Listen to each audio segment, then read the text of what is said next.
this series, we're going to show you everything. Here we've got the sprouting that started. Everything from when we first transplant them to a bigger pot and all the way down to when they're going outside and the setup we have there. All the way from harvesting to eating, and we'll walk you through all that. And I don't know, I might just show you a couple cooking videos with those with our harvest. Welcome to the tomato series. You've seen all our herbs. Now we're starting on the actual fruit we're going to do. We love tomatoes. They taste great. I personally just like eating a tomato straight up with just a little bit of salt. We decided to be very diverse in the type of tomatoes we're getting. I'll walk you through the different ones. We're all doing it inside the seed tray. Down in the description we'll leave a link for the trays, pods, and the type of light we are using. We've had a lot of success with this particular variety. We're very happy with it. It's reliable, it's good. The first tomato variety I'm going to talk to you about is in the first line here, a purple Tomatillo. Tomatillo, I believe is how you say it. It's a nice, rich, electric purple tomato that's going to grow. It's a very prolific plant as well, which means there's going to be a lot of it. Apparently very sweet flavor as well. The second variety of tomato is the black Krim tomato. Krim, I think, is a short for the Crimea Peninsula in Ukraine. It's where it originates from. It's a very popular type of tomato. So being an indeterminate tomato, it'll grow all the way up until it loses real estate or places to grab onto to grow. It's got a nice dark red and black color to it. Third variety, small cherry tomato, very classic looking. It's going to make lots of very beautiful, perfectly red mini cherry tomatoes. Fourth type, we got the Amish paste red tomato. It's an heirloom. They're about plum sized. Apparently this kind of tomato, they're very good to cook with, but as an ingredient. They're very good for sauces and pastes and stuff like that, and we're excited about that one. All right, next up, we got the Costoluto Genovese. It's a rich Italian heirloom. It's a very nice tomato. It's got this cool pumpkin shape to it. It's a very good slicer too. It's got a nice meaty consistency to it. Yum. Next up, we got the Gold Rush tomatoes. It's a wild variety. It's going to make the mini tomatoes, hundreds of them, in this nice little yellow golden color. We're excited to see how that one turns out. Thessaloniki. It's a red tomato. Thessaloniki. Okay, next up we got Thessaloniki. It originates from Greece. It's a large classic red tomato, that classic shape. So it makes a very aesthetically pleasing looking tomato. Moving on to our pepper variety, we got one hot, one sweet. The hot one is the hot Serrano Pepper. It originates from Mexico. It starts off green, goes red, very hot, very classic, delicious. For our sweet pepper, we got the California bell pepper, the most popular variety kind out there. It's a nice big green and red pepper. All right, we got our red Malabar spinach growing. We're excited about this one. It's got a nice rich red vine to it. It's very ornamental, which means it looks really good, kind of like Alfie. And it grows in the tropics and in India. It's one of the only greens where you can eat the leafy green that grows up like a trellis or a vine. Last but not least, rosemary. We've had no success. We're trying it again with our tropical tray, given that it likes a warmer setting to sprout, kind of like the tomatoes and did. So it went through the heat pad. We're putting it through the wet paper towel technique, and let's hope it makes it. Now, if you like these kind of videos, check out our herb starting series, where we also show you from seeding to harvest. Hi everyone, my name's Julia, I'm Stefan's wife, and I'll be taking us now through the 2-week update on the different tomato varieties we planted, as well as our peppers, bell pepper and hot serrano pepper, and our bonus crop, our Malabar spinach. So let's get started. Here is our seed starting tray. Basically everything came up, guys. We had such amazing growth from this tray. We are overwhelmed with the amount of tomatoes and things we've had. We can already see that we have begun transplanting some of the varieties out of this tray into their own pot, but I'll just go one variety at a time. So with the purple tomatillo, this one we had 4 out of 6 of our pods come up. I'll show you in a side clip how we basically started all of these varieties with the paper towel method. And as it sounds, you just put some seeds into a wet paper towel, put that paper towel into a plastic bag, and then check on those seeds every day to see if any have sprouted. And once you see those sprouts, you can put it right into the soil of your seed starting tray and it should come up. So with the purple tomatillo, we had 4 sprout, which I put into this soil, and you can see they're really green, really tall, really beautiful. They, I think, are for sure outgrowing this seed starting tray. Next, we have our black Krim tomato. Now, the black Krim, we have had 5 out of 6 pods come up in this row. One I've already transplanted out of this tray because it was much larger than the others. You can see the other 4 growing in this line. I'll be moving them out of this tray today. Here we have a single black Krim tomato that has been transplanted into a larger black pot. It seems much happier. It has a lot of room in there to grow. Yesterday we used a double diluted worm tea.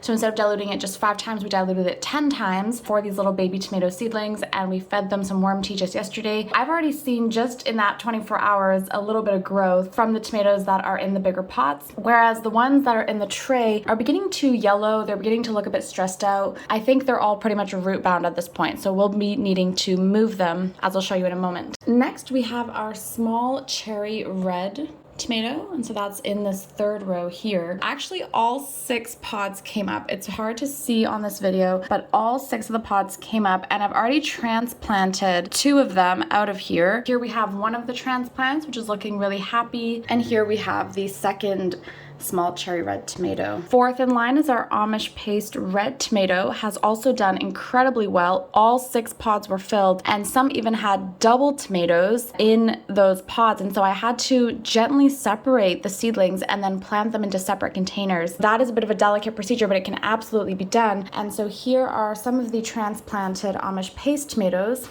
Here's one, here's another one. This guy's quite big already. You can see as soon as they're transplanted into a bigger pot, they really do begin to grow much bigger than their siblings, which are still in the tray. Here's another one, and a 4th one. 5th is our Costoluto Genovese tomato. So this one we actually had a bit more trouble germinating. You know, in a lot of the tomatoes, I ended up with 7 or more sprouts in the paper towel method. With this tomato, I only ended up with 4 sprouts, even though I put a lot more seeds in the paper towel. Those 4 I did put into this row. 1 has already been transplanted and the other 3 are still here. The one that has been transplanted is just here in this pot. 4 is still more than enough for our needs. I think in the end we're gonna just keep probably 1, but just to say, if you are sprouting Costoluto Genovese, it seems like it has a slightly lower germination rate than some of these other tomato varieties. On to our Gold Rush tomato. All 6 pods have been filled. However, while we were working around this tray, we unfortunately pulled off, I don't know if you can see here, we pulled off by accident and broke one of the tomatoes, and so I'm pretty sure we killed that one, unfortunately. But the other 5 are doing well. They are starting to yellow. We will need to transplant them out of here as soon as possible. And our Thessaloniki red tomato, this is our Greek variety. I had a lot of success with this one. I've already transplanted 3 out of here. You can see the other 3 are quite big in this remaining row.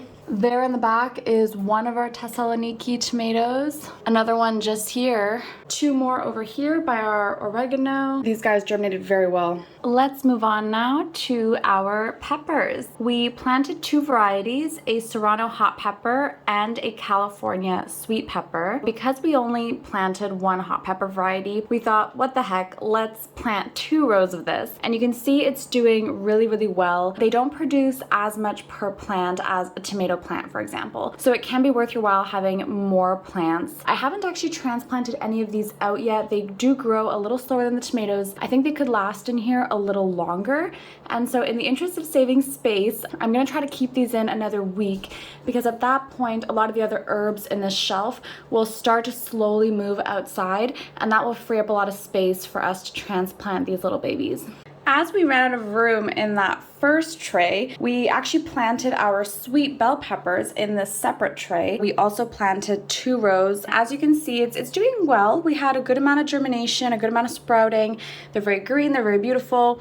And just like the hot Serrano pepper, I think these sweet peppers can last in this tray a little longer. So we won't be transplanting them out today. Probably next week they'll need to for sure be transplanted out of here. For those of you who have seen our herb starting series, you know we had one particular packet of herbs that we really struggled with. We kept trying to grow rosemary in that herb starting series and we're not successful. And so we decided to try our hand at rosemary as well in this tropical tray. Out of these 2 rows of rosemary seeds and a bunch more in the paper towel method, we had 1 sprout come up only. So that is a terrible germination rate. But I am excited that this might be our only rosemary seedling, which which is, you know, not really part of this tomato series. It was more part of our herb garden series, but it happens to be in this tray. So just to explain why that little rosemary plant is there, it's a lone survivor and we're quite excited about it. And last but not least, our Malabar spinach. This is such a gorgeous plant. Look at that amazing magenta stem. I am so excited about this variety, and we had 5 out of the 6 pods come up, so I'm quite happy with that. This gets to be a very big plant. This is for sure already root bound. These plants have stunted and stopped growing, but the single plant I moved here into a pot is significantly bigger from the other ones in the tray. It's time for sure for those other ones to be transplanted. I will be doing that today. We likely have way too much Malabar spinach. It requires a big trellis or climbing area because it is a climbing vine. You know, we will not be able to most likely keep all of them, but I'm so excited about this variety and to see how well it's doing. Here I am, guys, removing our first purple tomatillo from the seed tray. You want to make sure you've watered these beforehand because if the soil's dry, it'll crumble everywhere and it'll make it more difficult to remove the seedling. Boom, and there we have it. So you can see that is quite getting root bound at this point, ready to be removed from that pod. Retransplanting it into its own nice container. It's going to be much happier in here. And when you're transplanting tomatoes, you don't have to worry about hilling over the stem and covering up more of the stem or burying the tomato a little bit deeper. It's not really a problem for tomatoes to be buried a little deeper. And you want to water fairly heavily. I have some warm water here. Tomatoes don't like cold soil or cold weather. We add our label